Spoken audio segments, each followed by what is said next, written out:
The Philadelphia Eagles news of the day.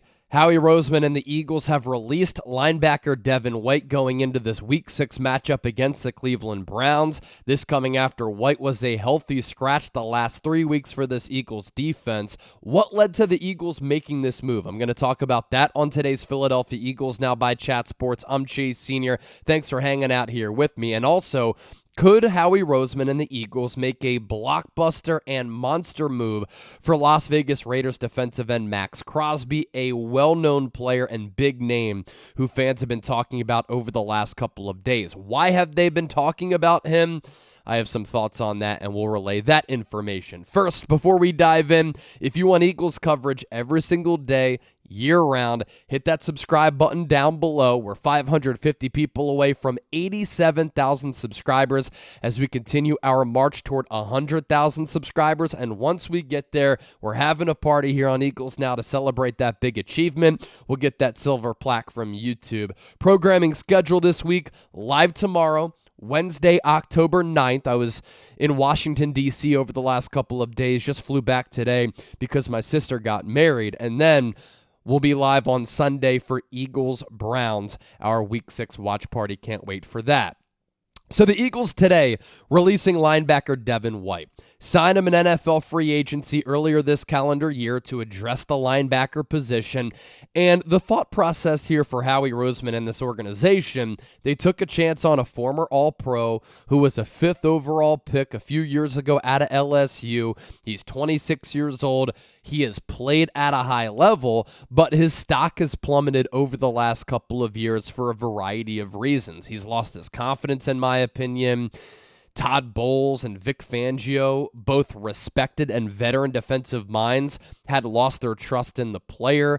Last year, he wanted to get traded away from the Buccaneers because they didn't give him a new contract, and then he sulked, had bad body language. He was pretty much benched in that wild card win for Tampa Bay over Philadelphia, and the Eagles, for a declining asset, signed him to a bargain value deal, and he never ended up playing a down for this Eagles team that gave him nearly $3.5 million in guaranteed money. And the Eagles pretty much gave him every first-team rep throughout training camp. In the preseason opener against the Baltimore Ravens, he was the starting Mike off-ball inside coverage linebacker. And regardless of how you slice this up, we never saw him play a single snap for the Eagles. So for that reason, it is a bad signing for Howie Roseman, who continues to have a difficult time in trying to fortify and build this defense. Now, at the same time, Philadelphia did not envision that Zach Bond, who with the New Orleans Saints to start his career was primarily an edge rusher, playing so well. It's a good thing that former third-round pick Nakobe Dean has played solid enough to beat out Devin White and unseat him as the starting Mike linebacker to have a role on this Eagles defense. But Philadelphia got absolutely nothing from Devin White. C.J. Gardner-Johnson has already given up 4 touchdowns in coverage in 4 games. Bryce Huff has been a joke to start the year.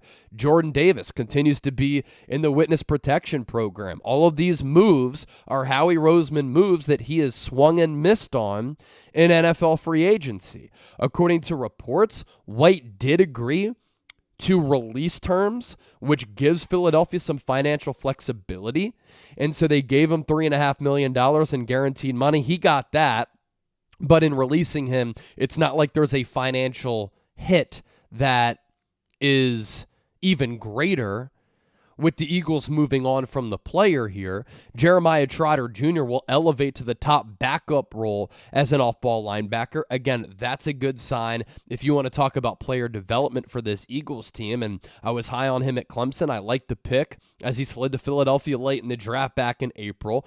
Orem Burks is a player that the Eagles wanted on the team because of his special teams value, and Devin White wasn't contributing on special teams. I thought it was a little bit weird how Vic Fangio didn't even try to play Devin White. He clearly lost trust in him, didn't think that he could be a part of this defensive scheme, which players have had difficulties in picking up. I thought that if you played Devin White, he would have given you speed, physicality, swagger, nastiness, and at the very least, aid what has been a bad pass rush. But Vic Fangio is a little bit of a boomer, and sometimes when boomers lose trust in their players, they just don't even play them. And Devin White wanted to play, and that's why he probably asked to get released, and Philadelphia was fine with that because he wasn't in their plans. He was a healthy scratch the last 3 games. And in week 1 against the Green Bay Packers, he had kind of a phantom ankle injury, which held him out of that game. And I thought it was pretty telling how the Eagles didn't play him against the New Orleans Saints, a team that Devin White knows very, very well from playing with the Buccaneers in the NFC South. Then the following week, he didn't even travel with the team to play his former team in the Tampa Bay Buccaneers. So what has happened to Devin White? This has been a crazy downfall for the player because I have seen him make some really impressive plays, and he's gone on impressive stretches in which he's been able to take over games. During that 2020 run to the Super Bowl championship for Tampa Bay when Tom Brady was the quarterback of the Buccaneers, during that playoff run, go back and look at what Devin White was able to do. He was a game changer and a game wrecker, a speeding bullet who was making plays all over the field. And he was playing with this velocity as far as his speed and physicality, and he's a player who can really impact the game as a pass rusher. Did he sometimes get overly aggressive and over-pursue, taking himself out of plays? Did he struggle in coverage at times? No doubt. But this Eagles defense has been absolutely horrendous to start this year, and you're not even going to give Devin White an opportunity to see the field, to see what he could do, to try to give you an injection of juice, which this Eagles team desperately needs. And Devin White was a 5th overall pick at LSU. The guy ran a 4.4 40-yard dash at like 230 pounds in the pre-draft process. An insane athlete who was a second-team All-Pro. And now he has lost the trust of Todd Bowles, a great defensive mind, and Vic Fangio. We're not sure if he's presently a great defensive mind, but a former, at the very least, great defensive mind. And they said, you know what? Wipe our hands clean. We're done with Devin White. Todd Bowles benched him, barely played him at the end of last year. They didn't re-sign him, did Tampa Bay, and then Philadelphia signs him to this $3.5 million guaranteed contract. He gets all of the first-team reps all throughout training camp. Nakobe Dean, Zach Bond, they beat him out. Doesn't play it down for the Eagles, and Vic Fangio doesn't even play him a single snap for Philadelphia. That's pretty telling, and maybe there's something behind the scenes that we don't know, or Devin White simply is not good. I will tell you this, because of the special athleticism that he does possess, another team will take a chance on him. He doesn't have to clear waivers. He immediately becomes an NFL free agent. To story number 2 on today's Eagles now. A Maxx Crosby trade. Could it happen for the Philadelphia Eagles? So the other day, Crosby tweeted this, and since that, Eagles fans have been all over this discussion, bringing his name up, theorizing about whether or not Howie Roseman could stun the league, sending a ripple effect across the entire NFL and make a splash blockbuster trade for one of the best defensive ends and edge rushers in the National Football League. He took to X and said, quote, everything negative, pressure, challenges is all an opportunity for us to rise. Eagle emoji, diamond emoji. His nickname is the Condor. Condor doesn't fit an eagle emoji, but maybe for him, because there's not a condor emoji, the eagle is the condor emoji. Spread your wings out.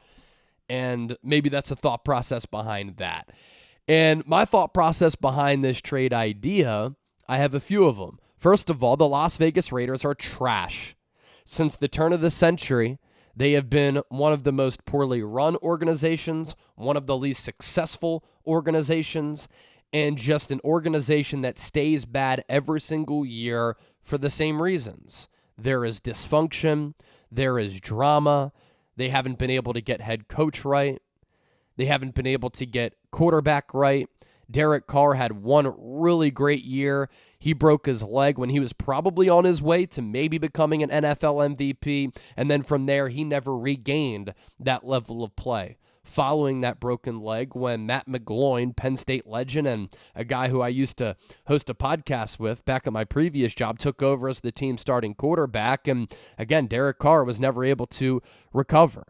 And so the Raiders this year, the same story. that pretty much every year has entailed for that organization. They are once again bad. Their offense is anemic. They don't have a starting quarterback. I thought it was very odd how they never tried to make a move for a quarterback. They looked at Gardner Minshew. They gave him guaranteed money, and they said, he's the guy. If he's not the guy, Aiden O'Connell's our starter. And then in the loss last week, this past weekend, they bench Gardner Minshew, and once again, they have quarterback problems. The defense hasn't been the problem for the Raiders, and Maxx Crosby has certainly been a part of that.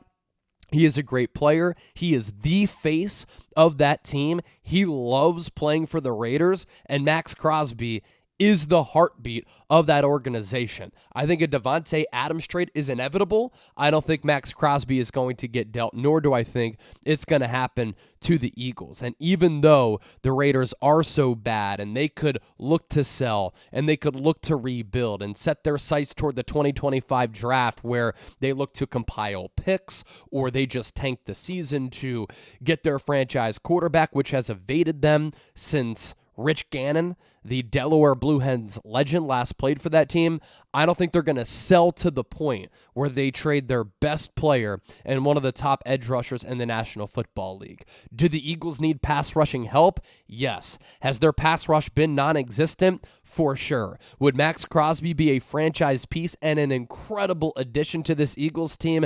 No doubt about it. There is just no reason, and it doesn't make any sense, even for an awful organization like the Raiders, for them to deal him. But it is fun to discuss because of his greatness.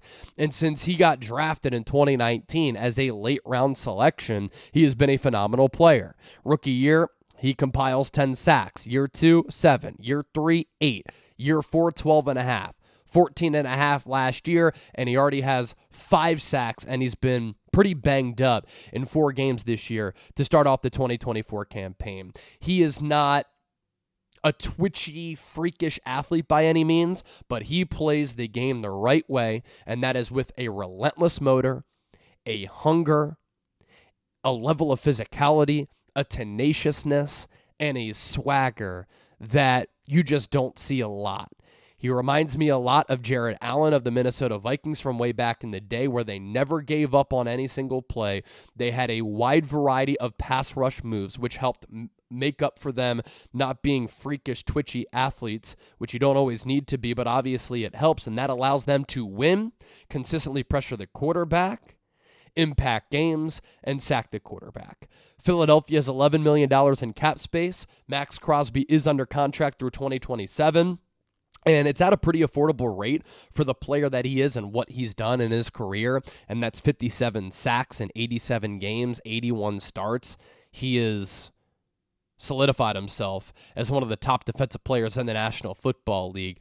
But one, I don't know if the money makes sense for Philadelphia right now because they only have $11 million in cap space. They would have to give up a lot for Maxx Crosby. And then lastly, I don't think the Raiders will move him. So a lot of Eagles fans have been in the comment section here on Eagles Now in my DMs asking me, Chase, can the Eagles make this move? Man, it would be awesome. And Maxx Crosby would be a perfect Philadelphia Eagle because he is a lunch pail to work, blue collar type of player who has that relentless hustle and motor like a Trent Cole, who is a great player for this Eagles team, but the Raiders aren't going to deal away the face of their franchise. Another reminder to hit that subscribe button here on Eagles Now, live tomorrow, 5:30 p.m. Eastern, 2:30 p.m. Pacific. A lot of Eagles stuff to get into. And then on Sunday, Eagles-Browns watch party. If they lose that game against Cleveland, and this team sucks, and Deshaun Watson is a fraud, Nick Sirianni, his job could be in jeopardy.